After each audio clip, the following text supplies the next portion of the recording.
محب اہل بیت کی آڑ میں بغض صحابہ کا اعلان کرنا شروع کر دیتے ہیں. کوئی چوڑا اٹھتا ہے، ابو بکر صدیق رضی اللہ تعالی آپ کی شان میں گستاخی کو کرنا شروع کر دیتا ہے. ایک اور اٹھتا ہے، حضرت عمر کی شان میں تنقیص کو کرتا ہے. ایک اور اٹھتا ہے، ذوالنورین کی شان میں بکواس کو کرتا ہے. ایک اور اٹھتا ہے، اما عائشہ آپ کی شان میں تنقیص کو کرتا ہے. اللہ کے فضل و کرم سے عیدگاہ میں ہم اس صبر کا اعلان کرنے کے لیے آئے. ابن تیمیہ کے بیٹے ابھی زندہ ہیں، احسان الہی ظہیر کے جسمانی اور روحانی فرزند ابھی زندہ ہیں. ہمارے جیتے جی کسی کو اس بات کی جرات نہیں ہو سکتی کہ وہ ان اکابر صحابہ کی شان میں گستاخی کو کرے. یہ کیا مذاق ہے؟ اور ہم لوگ اللہ کے فضل و کرم سے محبتوں کو بانٹنے والے، پیار کو تقسیم کرنے والے، ہماری دعوت سیدھی سادی دعوت، پیار کی دعوت، محبت کی دعوت، امن کو تقسیم کرنے والے، محبتوں کو بکھیرنے والے. ہم نے سادہ سی بات کو کیا. ہماری دعوت آسان ہے. اہل حدیث کے بیٹے کو منوانا ہے. یورپ کا قرآن لے آؤ یا کالی کملی والے کا فرمان لے آؤ. اہل حدیث کے بیٹے کی گردن جھکی ہوئی ہے، مگر قال اللہ کے ہوتے ہوئے، آقا کائنات کی حدیث کے ہوتے ہوئے اہل حدیث کے بیٹے کو یہ بات کہو گے قرآن و حدیث کے ہوتے ہوئے کسی ایرے کی مان لو، کسی غیرے کی مان لو، کسی نتھو ہیرے کی مان لو. رب کعبہ کی قسم ہے یہ گردن کٹ سکتی ہے مگر جھک نہیں سکتی. جفا کی تیگ سے گردن وفا شیاروں کی کٹی ہے برسر میدان مگر جھکی تو نہیں. اللہ کے فضل و کرم سے جب تک جسم کے ساتھ جان کا رشتہ منظور ہے، جب تک خون جسم میں گردش کر رہا ہے، جب تک دل کی دھڑکن زندہ ہے، اللہ کے فضل و کرم نے، ہمارے اسلاف نے اپنی جانوں کا نذرانہ پیش کر کے اس بات کو ثابت کیا. آج انہی شہداء کی روایات کو آگے بڑھاتے ہوئے تجدید علم کے لیے عیدگاہ میں اس نعرہ رخصتہ حیض کو لگانے کے لیے آئے. جب تک جسم میں جان موجود ہے دفاع صحابہ کو کرتے رہیں گے اور صحابہ کے دفاع کے لیے تیار ہو. اور تم اس ابو بکر کی اہانت کو کرتے ہو جس کے بارے میں آمینہ کے لال حضرت محمد الرسول اللہ صلی اللہ علیہ وسلم نے فرمایا تھا میں نے ہر شخص کے احسانات کا بدلہ چکا دیا. ابو بکر تیرے احسانات کا بدلہ اللہ ہی چکائے گا. اور پھر وہ عمر جس کے بارے میں آپ کا ارشاد عالی ہے میرے بعد کوئی نبی ہوتا عمر ہوتا. وہ ذوالنورین جس کو ایک موقع پر آقا کائنات نے 8 مرتبہ جنت کی بشارت دی، ہر دفعہ پوچھتے کون ہے جو اسلام کو بما اسلحہ و ساز و سامان، اسلام کو 100 سواریوں کی ضمانت دے. میں محمد اسے جنت کی بشارت دیتا ہوں.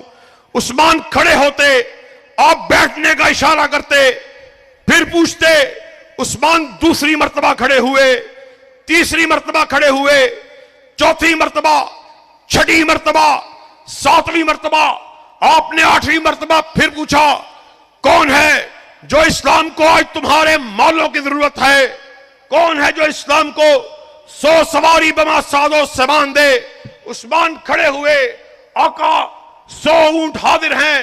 نبی محترم اپنی نشست سے اٹھے، عثمان کے پاس پہنچے، سینے سے لگایا، کت کت یا عثمان، عثمان بس کر بس کر، آج کے بعد تو جو جی چاہے کر لے، اللہ نے تجھ پر جہنم کی آگ کو حرام کر دیا ہے. اور وہ معاویہ اس کی بات کو آپ کے سامنے رکھ رہا. سحری کا وقت ہے، آقا کائنات آپ کی اور میرے لیے دعا کر رہے. لوگوں آؤ، بھلائی کی طرف آؤ. سحری کے کھانے کی طرف آؤ، برکت کی طرف آؤ۔ اور اسی موقع پہ کیا ارشاد فرمایا؟ اللہ معاویہ کو قرآن کا علم عطا فرمانا، اللہ آج اسے جہنم کی آگ سے بچانا۔ وہ معاویہ ہمارا ایمان ہے، ایک ایک صحابی جنتی ہے۔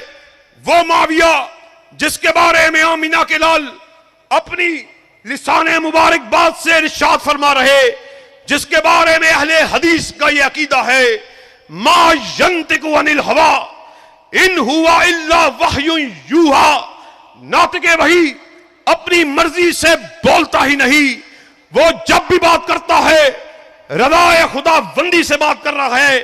آپ اس کے سامنے دعا کو کر رہے، اور اسی مہینے میں اسی برس ایک لانتی، ایک لعین، جہلم کا چوڑا، جہلم کا مراسی مرزا جہلمی بکواس کو کرتا ہے کہ ہم اس دور میں نہیں تھے۔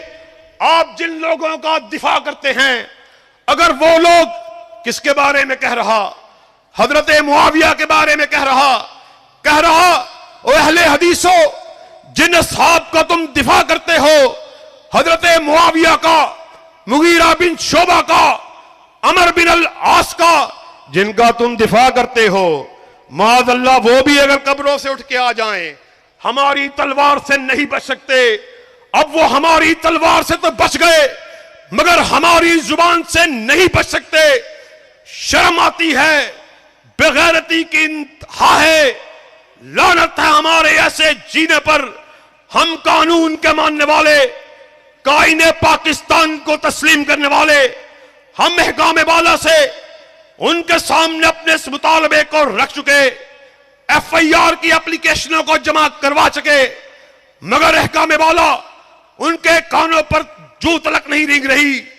اسی لیے ہم نے 23 مارچ کو چوک بیگم کوٹ میں اس جلسہ عام کو یوم احتجاج کا نام دیا ہے۔ ہمارا نعرہ آج عیدگاہ میں بھی سن لو، اللہ کے فضل و کرم سے احسان الہی ظہیر کے بیٹے ابھی زندہ ہیں۔ ہمارے جیتے جی کوئی شخص اصحاب رسول کی شان میں گستاخی کو نہیں کر سکتا۔ ہمارا مطالبہ آئینی ہے، ہمارا مطالبہ قانونی ہے۔ فوراً سے پہلے اس جہلم کے کتے کا پٹا ڈالا جائے، قانون کو علمبرداری کی جائے، اس کو حوالات کے پیچھے پھینکا جائے، وگرنہ ہم اس بات کی آپ کو تنبیہ کیے دیتے ہیں، انشاءاللہ 23 کو چوک بیگم کوٹ میں دھرنا ہوگا، احتجاج ہوگا، ڈی آئی جی آفس کے باہر، ایس ایس پی کے آفس کے باہر۔ ہم اس وقت تلک احتجاج کو جاری رکھیں گے جب تلک آپ قانون کے علمبرداری کا اعلان نہیں کر دیتے۔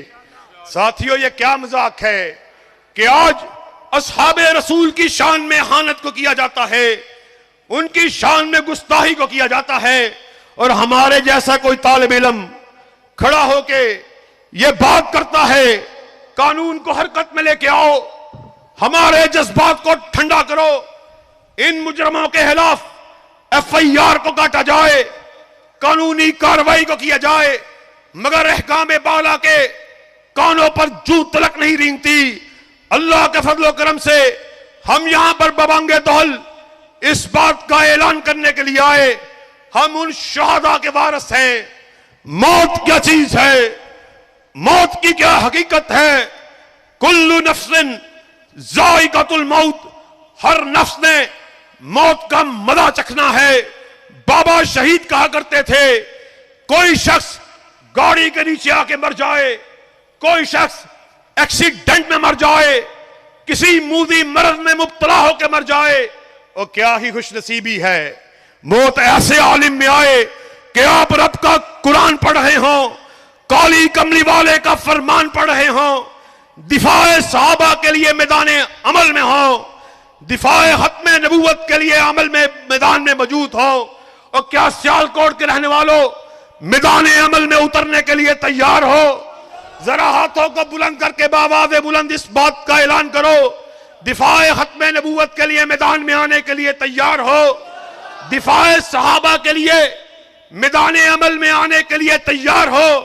ایک عہد آپ نے ہم سے کیا، ایک عہد ہم قائدین کی موجودگی میں آپ سے کیے دیتے ہیں، خون دل دے کے نکھاریں گے روئے برگ گلاب، ہم نے گلشن کے تحفظ کی قسم کھائی ہے، اور کوئی سیالکوٹی یہ نہ سمجھے وہ گلشن کسی کے باپ کا ہے، کسی کی بیٹی کا ہے، کسی خانزادے کا ہے، کسی جاگیردار کا ہے، کسی چودھری اور وڈیرے کا ہے، بلکہ وہ گلشن وہ ہے جس کے دو ہی پھول ہیں، ایک عرش والے کا قرآن ہے، دوسرا کالی کملی والے کا فرمان ہے۔ واخر دعوانا ان الحمدللہ رب